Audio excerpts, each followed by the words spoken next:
One of my athletes was asking me today about how to best set up their watch for racing, and I want to share with you the way that I like to do it, and I think that this will be a really helpful way for you both for workouts as well as for your races. So I have a pretty old watch. It's the Garmin Fenix 2, but most of them will work this way. The way you go through the settings just might be a little bit different. So I'll walk you through how I do it. So when we're inside the activity, I set it up with a couple of different data pages. And once it syncs, just press start. And now I have a few different pages. So this first one is, let's see if that's in focus. Yeah. So it shows the total elapsed time in the middle, the total elapsed distance up top, and then the average pace down at the bottom. And you can tell the GPSs are already a little inaccurate because it's showing a pace and a distance and I haven't gone anywhere, just moving the watch. So this is good if you're just going out for a steady run or perhaps during a race itself.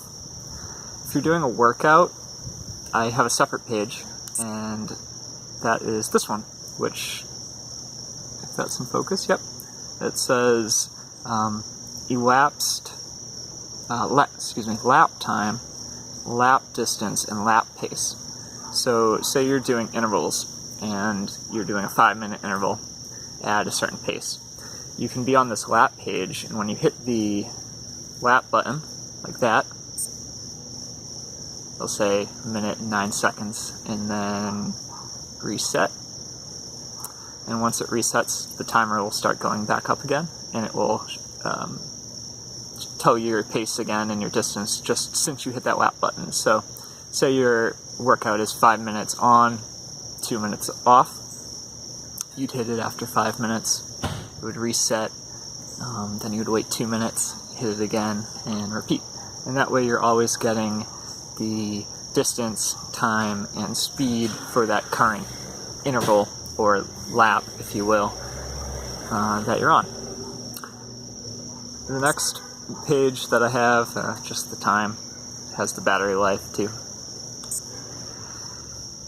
Then I have, this is just the total elapsed time for my run. So whenever I'm doing easy runs, or a recovery day, or just a long run where the pace doesn't matter, I don't want to necessarily know the distance, and I don't want to necessarily know the speed I'm going, and I encourage you to not worry about that either. It's better to just go by effort, go on an effort that feels comfortable on an easy day, and just forget about pace. So generally I'll go out for like 60 minutes, and I know that the average somewhere from a 7 to 8 minute mile on an easy day. So for me, 60 minutes, I know how many miles that is. For you, you just could either set just a distance and ignore the time, or just guesstimate how long it takes you to run a mile and run for that amount of time. This summer I'm actually doing most of my easy runs with no watch at all, or just bringing a old-fashioned timer watch and just going out for like 30 or 60 minutes. Because I don't want any of the pressure or any of the stress that knowing your pace and then uploading it to Strava and having other people necessarily see that. I don't care, and I don't want to be stressed by it. So this summer I'm experimenting running watch-free on all my easy runs. So I'm only using it for workouts, because workouts are where I care about the pace. Next page is just distance, so this shows the total elapsed distance, and same thing, you'd use this on a run where you don't care about the pace and you don't want to know the pace. Maybe you just want to do a 5-mile run or a 10-mile run, so you know what it is.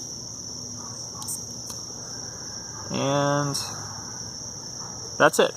The only other thing worth noting is for the auto lap feature. I think that's probably turned on by default on most Garmin's. It'll buzz or beep every mile and tell you what your pace was for that past mile.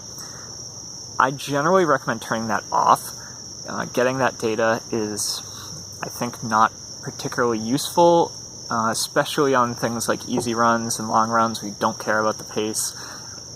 And, you know, I think psychologically, if we just see a time that's slower than we were expecting, we'll speed up.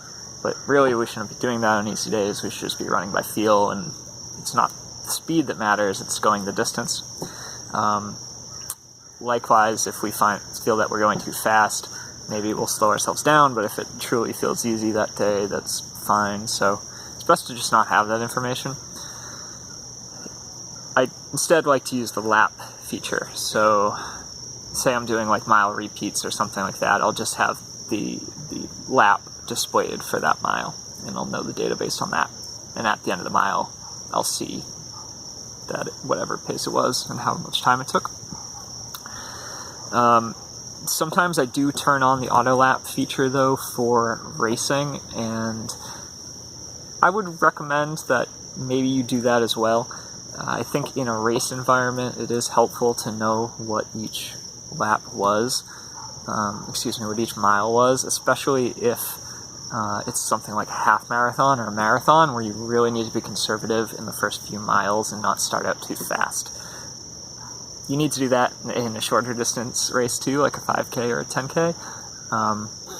But sometimes you can run those races just by kind of monitoring your watch and making sure the pace is okay.